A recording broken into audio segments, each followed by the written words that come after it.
Alright, One Piece 1167 was an amazing chapter, so let's just get started. The chapter starts off with Herald taking down multiple different pirate crews. It's shown in a very interesting way where it's a bunch of civilians and pirate members discussing this to Morgans and the other news people. This is, I guess, the aftermath of what happened from previous chapter where Harold said, I would give myself up to make up for the Giants, and this is it. This is what it is, right? We discussed this last week where is it going to be something where he gets Dami reversed now, or is it something else? But it just seems like he's working for the government now, right? And this follows through in the chapter. Oda kind of makes us go through this time skip in this chapter where we see where the remains of the Rocks pirates are, and Roger becomes the king of the pirates. Great moment. And then, yeah, it's just, it flows through everything and gets to the point where we start discussing the Shallow Covenant. Lots to discuss here, but just to get this right off the bat, they call it the Shallow Covenant, and now he is titled as a devoted blade of God. If you go back a couple chapters and back into God Valley, when we saw Gunko in God Valley, she also had the title of devoted blade of God. Something to keep in mind.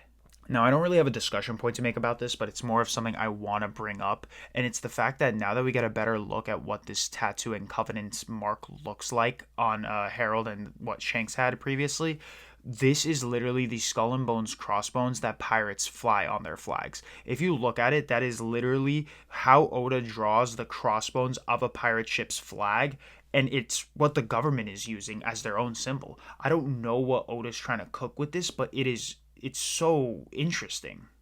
The biggest conversations I think have here is the whole IMU ability or IMU contracts that he's doing or she's doing, right? Where it's the three levels of the covenants. We have the Shallow Covenant, the Depths Covenant, and the Abyssal Covenant. And basically, these covenants grant you an ability based on where you are. We don't get a deeper dive on what they are, but all we know is Harold's at the lowest level, and you can basically climb your way up, right?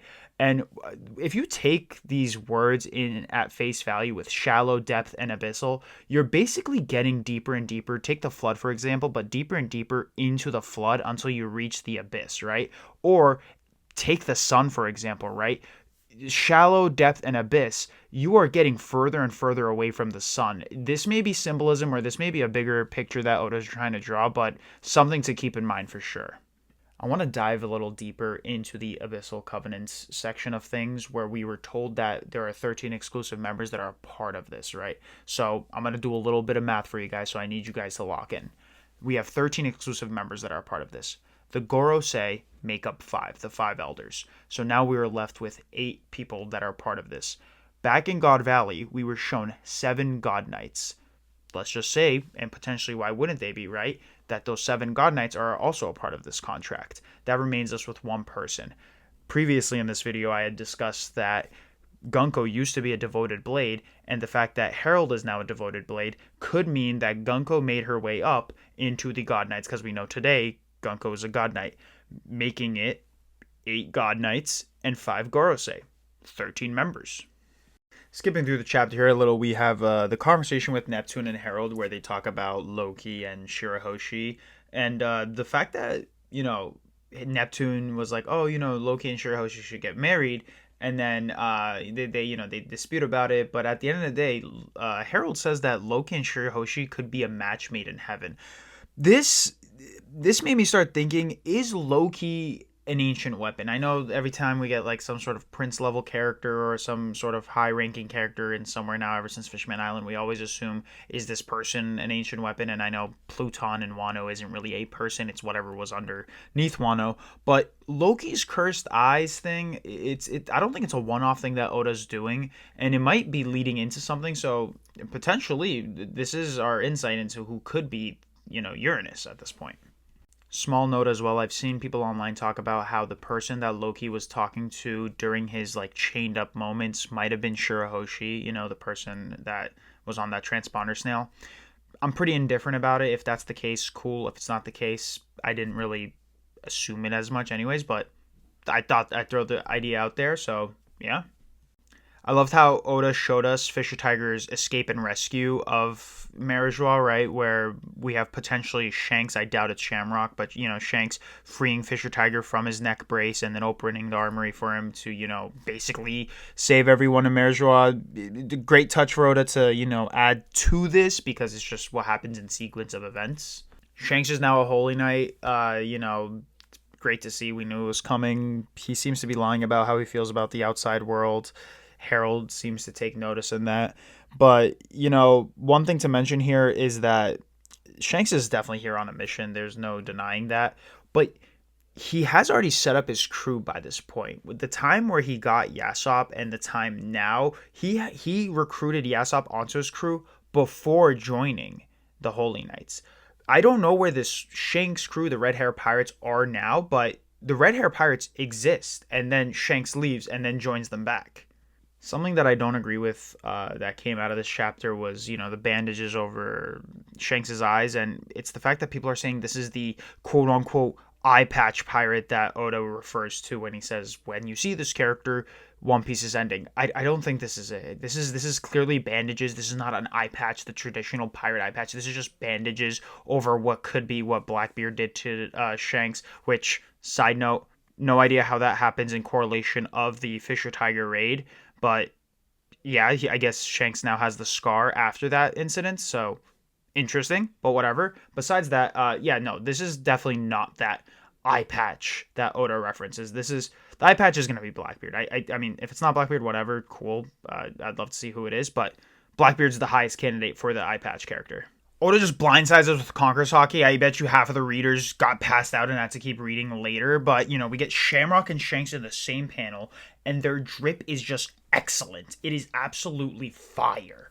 And, key points to take out here is Shamrock seems to care about Shanks' wound, Shamrock seems to be considerate and empathetic with it. It's like, hey, you're wounded, treat your wounds before you get started on this mission. And Shanks is like, no, you don't know how I feel.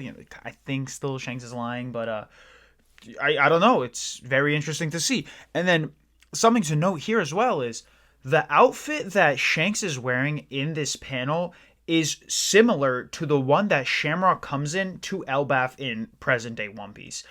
I don't know what to make of it. I don't think maybe there is, right, where Oda switches Shamrock and Shanks at one point, and the Shanks we know today is actually Shamrock's, and the Shamrocks we know today is actually Shanks. It would get really confusing, but he's wearing that same outfit. Shanks is wearing Shamrock's present-day outfit. I don't know. The takeaway here is actually the fact that this is potentially where Shanks refers to back in chapter 1152 when he is in Elbaf with Gabon, and he says that he met Herald back in Mary Joie, but there was something he wanted to discuss with him but couldn't, right? So, Shanks is just kind of speaking nonsense in this Mary Joie version of him, the Holy Knight version of him. So, no idea what he wanted to discuss with him, but this is it. This is what he was referencing to. Now we're back in Elbaf, and unfortunately, Ida is sick. And with this sickness, she asks Mato to take over the bar for her. And, if you go back to chapter 1076, when we first saw Shanks back in Elbaf, this was during Egghead, this is where we see Mato is actually the bartender. It's crazy to see because when they built this bar, when we saw the bar being built, we were like, hey, that's the bar that Shanks showed up in. I was thinking Mato, or this person who is Mato, is the bartender. So what happens to Ida? And this is exactly it. It's crazy that almost 100 chapters later, Oda shows us the reason why Ida isn't the bartender and that Mato's the bartender. It's a small thing, but Oda ends up closing the gap or, creating that loop within the story. And this sickness or this illness is due to these terrible giants in Elbaf that basically poisoned her because they don't see her or don't want her as a queen of Elbaf. They just see her as a lowly giant because she's not from Elbaf itself. So it's terrible to see. And we get the reason why this chapter was called Ida's Sons because, Hajiden goes out and sails to find a doctor and find a cure for Ida. But the best moment, the phenomenal thing about this is we get a deeper look at Loki. And Loki is my GOAT! Because this man saw what these people did and took them down. He burnt down whatever that village was, bartender or alcohol village, whatever that village was, he burnt that down. And he said, is Ida going to survive? Because Ida is the only mother I have. And that's it. After the design, I was for it, but after what I just saw from Loki for Strawhat.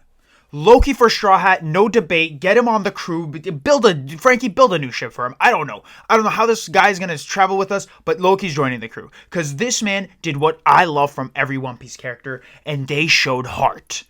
They showed heart. The found family was shown. Ida is the mother who stepped up when Loki's mother was a terrible person, and Ida's mother, who only showed love and care for him, Loki accepted this person as his mother. What a beautiful scene. Loki for Straw Hat. Give it to me now, Oda. When we leave Elbaf, we better not leave Loki, because we left Yamato last time in Wano. We better not leave Loki.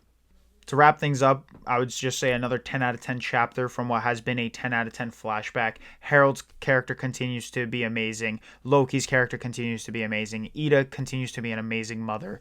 And Shanks continues to just, impress us, surprise us, and whatnot. It's great. I mean, all I can do is put my arms up and say absolute cinema. We cannot ask for a better flashback, a better paced flashback. I mean, this has been a week-to-week experience that I have truly enjoyed. Please let me know what you guys think about this chapter and this flashback as a whole down in the comments. I mean, are you guys impressed with Herald? Are you guys impressed with Loki?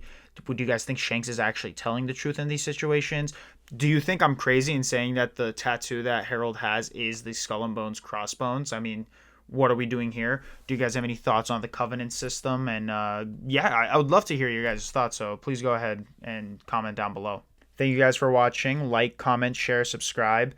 And chapter 1168 just comes out this week, so I'll catch you guys next week.